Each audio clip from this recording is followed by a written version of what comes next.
Hi, this is Siri Lam back with video number 6 in our Google Classroom series. This one is all about using topics to keep your Google Classroom organized.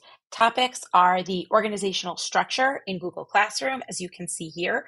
This one has the really super creative name of topic, and then the assignments are underneath it.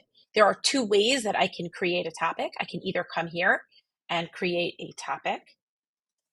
We're really on a roll in terms of the creativity here. Or I can do it like you saw before. When I create an assignment, I can create a new topic there. Now, the great thing is that if I'd like, I can drag and drop assignments in and out of topics.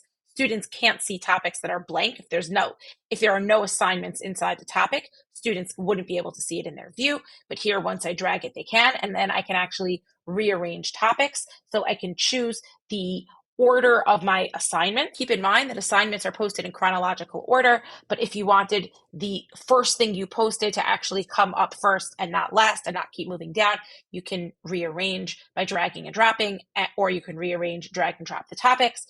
And what's really nice is that students can filter by a particular topic if they only want to see one specific topic worth of work, and then they have all the posts that are associated with that topic. And that is the great way that you can use topics to keep Google Classroom organized.